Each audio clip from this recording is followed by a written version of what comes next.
Hello दोस्तों, इस video में हम लोग बात करेंगे Karachi Kings versus Islamabad United के बीच पीएसएल का जो अगला मुकाबला खेला जाएगा इसके बारे में।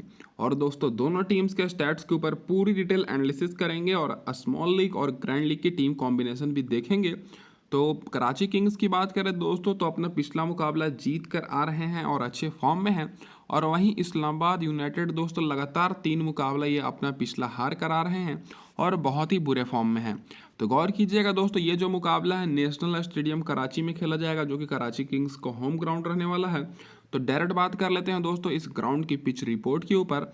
तो अभी तक दोस्तों यहाँ पर पीएसएल के 58 मुकाबले खेले गए हैं, जिसमें से जो टीम पहले बैटिंग की है 23 मुकाबला जीती है और चेस करने वाली टीम 35 मुकाबला। तो दोस्तों जो भी टीम यहाँ पर चेस करेगी उनका जीतने का थोड़ा ज़्यादा चांसेस रहेगा। एवरेज स्कोर यहाँ पर अच्छा खासा है दोस्तों, 175 के आसपास। और हाईएस्ट स्कोर यहाँ पर इस्लामाबाद यूनाइटेड ने बनाया हुआ है 238 रन का। और लोएस्ट स्कोर दोस्तों मुल्तान सुल्तान का है दोस्तों, 101 रन पर ऑल आउट हो गए थे। स्कोरिंग पैटर्न पर नज़र डालिएगा तो दोस्तों यहाँ पर 12 मुकाबले में ही मात्र यहाँ पर लो स्कोरिंग मैच हुआ है।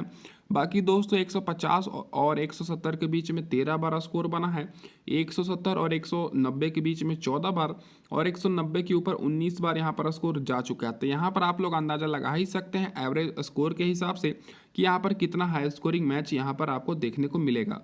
अब इसके बाद बात कर लेते हैं डायरेक्ट दोस्तों जो रिसेंट के 3 मुकाबले इस ग्राउंड पर खेले गए हैं इसके स्टैट्स के ऊपर। तो दोस्तों इस सीज़न इस ग्राउंड पर एक भी मुकाबला नहीं खेला गया जो पिछले साल खेला गया था, जिसमें दोस्तों रिसेंट में कराची किंग्स ने 167 रन का टारगेट दिया था, जो कि दोस्तों मुल्तान टारगेट्स को चेज नहीं करने पाया। और इस ग्राउंड पर पिछला मुकाबला कराची किंग्स जीत कर आ रही है 66 रन से, जिसमें दोस्तों स्पिनर्स को मिला था 8 विकेट और फास्ट बॉलर को 5 विकेट। उससे पहले दोस्तों इस्लामाबाद यूनाइटेड 263 रन से इस ग्राउंड पर जीत कर आ रही है क्वाटा ग्लैडिएटर्स को हराकर, जिसमें दोस्तों फास्ट बॉलर को मिला था 10 विकेट और स्पिनर्स को 3 विकेट। और उससे पहले भी इस्लामाबाद यूनाइटेड दोस्तों इस ग्राउंड पर 6 विकेट से जीत कर आ रही है। तो रिसेंट का जो 3 मुकाबला इस ग्राउंड पर खेला गया है उसमें दोस्तों 2 मुकाबला इस्लामाबाद यूनाइटेड जीती है। तो हो सके दोस्तों इस ग्राउंड पर इस्लामाबाद यूनाइटेड अच्छा परफॉर्मेंस कर जाए।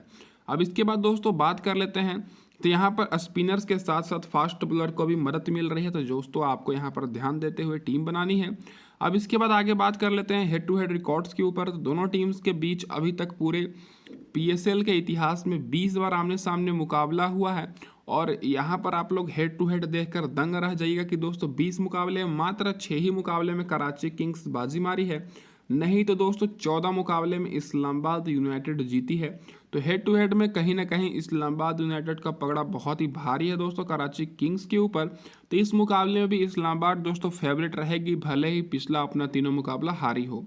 और पिछले साल जो 2 मुकाबला खेला गया था दोस्तों, दोनों का दोनों मुकाबला इस्लामाबाद यूनाइटेड ही जीती थी 6 विकेट से और 4 विकेट से।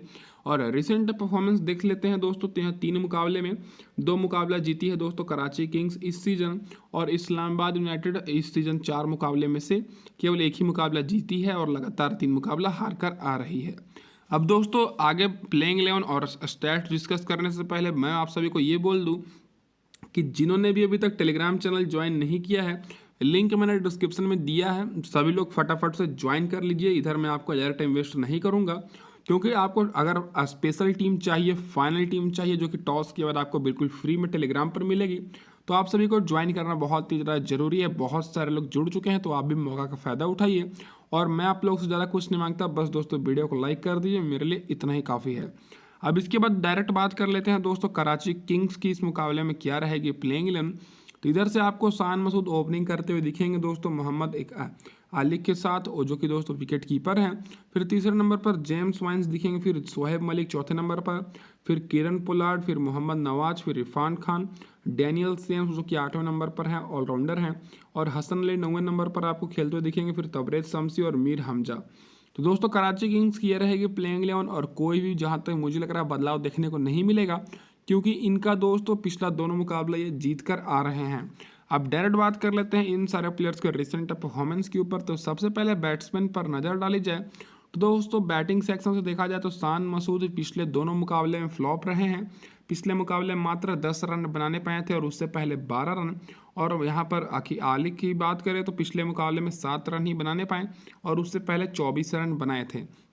लेकिन रिसेंट परफॉर्मेंस देखिएगा तो दोस्तों शान मसूद का भी बहुत ही अच्छा 60 run 54 run 30 run 35 run 32 run यहाँ पर बना कर आ रहे हैं। और मोहम्मद आलिक की बात करें तो इनका भी रिसेंट परफॉर्मेंस बहुत ही अच्छा है, 202 रन 41 रन 100 रन की पारी खेल कर आ रहे हैं। भले ही दोस्तों दोनों ओपनर्स पिछले मुकाबले में फ्लॉप रहे हों, लेकिन इस मुकाबले के लिए इंपॉर्टेंट पिकर रहेंगे, खास करके मोहम्मद आलिक जो कि विकेट कीपर हैं, जो कि बहुत ही कम लोगों ने इनको लिया हुआ है। उसके बाद जेम्स वाइन्स की बात करें तो पिछले मुकाबले में ये भी फ्लॉप रहे थे। तो कराची किंग्स की टॉप के 3 बैट्समैन पिछले मुकाबले में फ्लॉप रहे थे और मिडिल ऑर्डर और ऑर्डर के प्लेयर्स अच्छा परफॉर्मेंस किए थे। लेकिन जेम्स वाइन्स उससे पहले 38 रन नॉट आउट की पारी खेल चुके हैं और रिसेंट में दोस्तों लगातार देख सकते हैं 58 रन 50 रन 59 रन की पारी खेले हुए हैं। तो दोस्तों यहाँ पर जेम्स वाइन्स भी स्मॉल लीग के लिए इंपॉर्टेंट पिकर रहेंगे, तो आप लोग को इनको अपनी टीम में लेकर चलना है। 30-35 रन ये आसानी से इस मुकाबले में बनाते हुए दिखेंगे। सोहेब मलिक की बात करें तो पिछला मुकाबला 39 रन बनाए हैं, बहुत ही अच्छे फॉर्म में है। उससे पहले 29 रन फिर 53 रन की पारी खेले हैं, तो बहुत ही अच्छे फॉर्म में है, ऑलराउंडर हैं, तो आप लोग को इनको लेकर चलना है। बाकी किरण पोलार्ड की बात करें तो बहुत ही 58 रन बनाए थे पिछले मुकाबले में। उससे पहले 49 रन नॉट आउट फिर 28 रन नॉट आउट 27 रन, तो ये भी बहुत ही शानदार ऑलराउंडर हैं। तो आप लोगों को लो ऑर्डर से सोहेब मलिक और किरण पोलार्ड को लेकर चलना है और टॉप ऑर्डर से शान मसूद और जेम्स वाइन्स को। लो ऑर्डर से बात करें तो मोहम्मद नवाज का बैटिंग से कुछ खास रिकॉर्ड नहीं है, तो एज अ बॉलर आप लोग इनको ले सकते हैं। पिछले मुकाबले में मात्र 15 रन ही बनाने पाए थे, बैटिंग करने का मौका मिला था। और इरफान खान की बात करें तो दोस्तों इनका बैटिंग करने का मौका बहुत ही कम मिला है, बैटिंग ऑर्डर भी बहुत ही ज़्यादा नीचे है, तो ये केवल ग्रैंड लीग के लिए इंपॉर्टेंट रहेंगे। पिछले मुकाबले में 12 रन नॉट आउट बनाए थे। और जो प्लेयर बेंच पर बैठे हुए हैं जैसे टीम सीफर्ड हो गए, एल्डू पॉली हो गए, जो कि इनका रिसेंट रिकॉर्ड देख सकते हैं बहुत ही बेहतरीन है। तो अगर ये दोस्तों एल्डू पॉली खेलते हैं तो आप लोग के लिए ग्रैंड लीग के लिए इंपॉर्टेंट हो सकते हैं। बाकी अब इसके बाद बात कर लेते हैं बॉलर्स के रिसेंट परफॉर्मेंस के ऊपर। तो बॉलिंग सेक्शन से देखिएगा तो दोस्तों मीर हमजा और हसन अली और तबरेज शम्सी को पिछले मुकाबले में 2-2 विकेट मिली। तो इन तीनों बॉलर्स पर आपको ज़्यादा फोकस करना है टीम बनाते समय, खास करके मीर हमजा और हसन अली पर, क्योंकि दोस्तों ये दोनों ऐसे बॉलर हैं जो कि पिछला 2 मुकाबले में 5-5 विकेट ले चुके हैं। भले ही दोस्तों इनका रिसेंट परफॉर्मेंस उतना कुछ खास रहा ना हो, लेकिन इस साल PSL में ताबड़तोड़ बॉलिंग करा रहे हैं। नीचे से बात करें तबरेज शम्सी इस मुकाबले के लिए इंपॉर्टेंट रहेंगे, ग्रैंड लीग में भी आप लोग इनको ले सकते हैं और स्मॉल लीग में भी, और आप लोग चाहे तो इनको ड्रॉप भी कर सकते हैं, क्योंकि पिछले मुकाबले में इनको 2 विकेट मिला, उससे पहले इनको विकेट नहीं मिला था 2 मुकाबले में। मोहम्मद नवाज ना ही बैटिंग से अच्छे फॉर्म में है, ना ही बॉलिंग से विकेट भी नहीं मिली थी, तो केवल ग्रैंड लीग के लिए इंपॉर्टेंट रहेंगे। सोहेब मलिक बैटिंग से अच्छे फॉर्म में और बॉलिंग भी कराते हैं, तो ऑलराउंडर सेक्शन से हैं, तो बहुत ही बेहतरीन ऑलराउंडर है, तो आपको अपनी टीम में सोहेब मलिक को लेकर चलना है, बहुत ही बेहतरीन प्लेयर हैं। और डेनियल सैम्स की बात करें तो दोस्तों ये केवल ग्रैंड लीग के लिए इंपॉर्टेंट रहेंगे, क्योंकि बैटिंग अभी तक ज़्यादा इनको मिला नहीं और बॉलिंग से भी पिछले मुकाबले में विकेट नहीं मिला था, लेकिन पहले दूसरे मुकाबले में 1 विकेट और 2 विकेट लिए हैं। तो एज अ दोस्तों ग्रैंड लीग में इंपॉर्टेंट पिक हो सकते हैं और स्मॉल लीग में भी आप लोग एज अ टर्म प्लेयर के रूप में ले सकते हैं। और जो बॉलर यहाँ पर बेंच पर बैठे हुए हैं उन सभी का रिकॉर्ड मैंने लिख रखा है। अनवर अली हो गए दोस्तों, मुजारवीन हो गए, उसके बाद दोस्तों यहाँ पर आमिर खान, तो सभी का रिकॉर्ड मैंने लिख रखा है, जो कि दोस्तों खेलेंगे तो आप लोग यहाँ पर रिकॉर्ड देख सकते हैं। अब इसके बाद डायरेक्ट बात कर लेते हैं आगे इस्लामाबाद यूनाइटेड की क्या रहेगी इस मुकाबले में प्लेइंग 11। इधर से आपको कॉलिन मुंड्रो के साथ जॉर्डन कॉक्स ओपनिंग करते हुए दिखेंगे, जो कि पिछले मुकाबले में जॉर्डन कॉक्स को ओपनिंग भेजा गया था।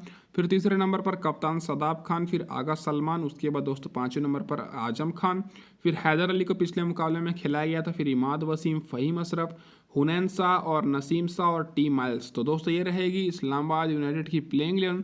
इधर से तो कंफर्म है कि 1-2 बदलाव जरूर होंगे, जो कि आपको टेलीग्राम पर अपडेट की जाएगी मैच स्टार्ट होने से 3-4 घंटे पहले, जैसा भी न्यूज़ आती है।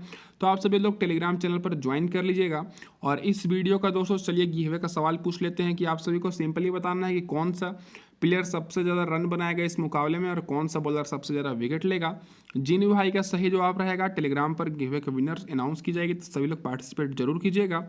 अब बात कर लेते हैं इस्लामाबाद यूनाइटेड के सारे प्लेयर्स के बैट्समैन के यहाँ पर रिकॉर्ड्स के ऊपर। तो पिछले मुकाबले में देखा जाए तो जॉर्डन कॉक्स को ओपनिंग भेजा गया था, फ्लॉप रहे थे, लेकिन नीचे जब ये बैटिंग किए थे 41 रन 19 रन की शानदार पारी खेले थे। तो हो सके इस मुकाबले में फिर से इनको नीचे भेजा जाए बैटिंग करने के लिए, क्योंकि नीचे ये अच्छा खासा बैटिंग कर रहे थे। कॉलिन मुंड्रो, जैसे कि मैंने स्टार्टिंग से ही बोला था कि कॉलिन मुंड्रो बहुत ही बेहतरीन खिलाड़ी हैं और स्टार्टिंग के 2 मुकाबले में ये फ्लॉप दिखे थे, 5 रन और 8 रन बनाने पाए थे, लेकिन इनको मैं हर टीम में ग्रैंड लीग में कप्तान बना रहा था और पिछले बार 71 रन की शानदार पारी खेले थे और हम लोग को 1 साइडेड विनिंग भी हुई थी। तो इसलिए मैं आप सभी को बोलता हूँ कि टेलीग्राम चैनल आप सभी लोग ज्वाइन कर लीजिएगा। शादाब खान की बात करें तो दोस्तों बहुत ही बेहतरीन ऑलराउंडर हैं, लेकिन पिछले 3 मुकाबले से बैटिंग से पूरी तरीके से फ्लॉप चल रहे हैं। 11 रन 2 रन और पिछले मुकाबले में 6 रन, लेकिन बॉलिंग से हर मुकाबले में 2-2 विकेट ले रहे हैं। तो इस मुकाबले के लिए शादाब खान भी इंपॉर्टेंट भी कर रहेंगे, स्मॉल लीग और ग्रैंड लीग के लिए भी। आगा सलमान की बात करें तो दोस्तों बहुत ही बेहतरीन ऑलराउंडर निकल कर आए हैं दोस्तों इस्लामाबाद यूनाइटेड की तरफ से। पहले मुकाबले में फ्लॉप रहे थे, लेकिन उसके बाद 64 रन, फिर 52 रन की पारी खेले, फिर 33 रन। तो बहुत ही शानदार ऑलराउंडर है। तो इस मुकाबले के लिए अभी आप लोग के लिए इंपॉर्टेंट भी कर रहेंगे, तो आप सभी को इनको अपनी टीम में लेकर चलना है। उसके बाद बात कर लेते हैं, तो ये दोस्तों बैटिंग और बॉलिंग दोनों करा रहे हैं, तो आप लोगों को इनको अपनी टीम में रखना ही रखना है। नीचे से बात करें, आजम खान 75 रन की शानदार पारी खेले थे पिछले मुकाबले में, तो आप लोगों के लिए इस मुकाबले के लिए ग्रैंड लीग के लिए इंपॉर्टेंट रहेंगे, क्योंकि इनका टॉप ऑर्डर के प्लेयर्स फिलहाल थोड़े अच्छे फॉर्म में हैं। हैदर अली केवल ग्रैंड लीग के लिए, फ़हीम अशरफ केवल ग्रैंड लीग के लिए, और एलेक्स सेल्स को पिछले मुकाबले में नहीं खिलाया गया था, इनको रेस्ट दिया गया था। तो अगर इस मुकाबले में अवेलेबल रहते हैं, जिस तरह से न्यूज़ आती है, तो मैं आपको टेलीग्राम पर अपडेट करूंगा। बाकी जो प्लेयर यहाँ पर बेंच पर बैठे हैं उनका मैंने यहाँ पर रिकॉर्ड लिख रखा है। अब इसके बाद बॉलिंग सेक्शन से बात की जाए तो दोस्तों इधर से पिछले मुकाबले में 3 ही बॉलर को विकेट मिली थी। शादाब खान जो कि बैटिंग से फ्लॉप चल रहे हैं, लेकिन बॉलिंग से हर मुकाबले में 2-2 विकेट ले रहे हैं, आप लोग देख सकते हैं। पिछले मुकाबले में भी इनको 2 विकेट मिली, नसीम शाह को पिछले मुकाबले में 1 विकेट, और आगा सलमान पिछले 2 मुकाबले से बॉलिंग करा रहे हैं और यहाँ पर पिछले मुकाबले में 1 विकेट मिला है। तो इस मुकाबले के लिए भी दोस्तों आगा सलमान आप लोगों के लिए सेफ ऑप्शन हो सकते हैं कैप्टन वाइस कैप्टन के लिए। तो इस मुकाबले में दोस्तों आप सभी को शादाब खान, नसीम शाह और आगा सलमान को स्मॉल लीग में आंख बंद करके लेना है। बाकी टीम माइल्स केवल ग्रैंड लीग के लिए रहेंगे, पिछले मुकाबले में फ्लॉप रहे थे, लेकिन उससे पहले 2 विकेट और 1 विकेट ले चुके हैं। इमाद वसीम केवल ग्रैंड लीग के लिए, हुनैन शाह केवल ग्रैंड लीग के लिए और फ़हीम अशरफ केवल ग्रैंड लीग के लिए। तो दोस्तों जो टॉप के 3 मैंने बॉलर के नाम लिख रखे हैं, 3 में से दोस्तों तीनों को आप लोग को स्मॉल लीग में लेकर चलना है। टीम माइल्स ग्रैंड लीग और स्मॉल लीग दोनों के लिए बेस्ट रहेंगे, और बाकी दोस्तों इमाद वसीम, हुनैन शाह और फ़हीम अशरफ केवल और केवल ग्रैंड लीग के लिए।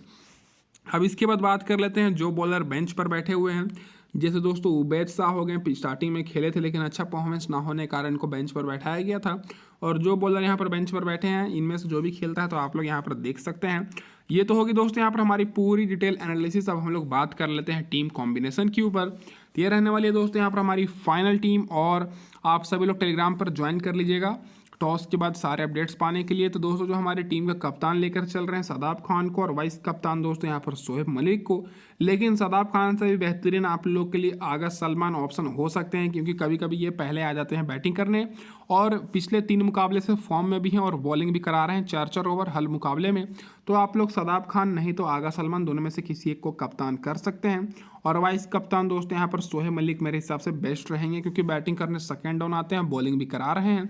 बाकी दोस्तों विकेट कीपर से मैंने जॉर्डन कॉक्स को लिया है, जो कि ओपनिंग करेंगे कॉलिन मुनरो के साथ इस्लामाबाद यूनाइटेड की तरफ से। फिर दोस्तों शादाब खान को मैंने लिया है और आगा सलमान। तो इस्लामाबाद यूनाइटेड की तरफ से मैंने टॉप के यहाँ पर 4 बल्लेबाज को ले लिया है, यहाँ पर आप लोग देख सकते हैं, जिसमें से मैंने शादाब खान को कैप्टन किया है, और आप लोग आगा सलमान को भी कर सकते हैं।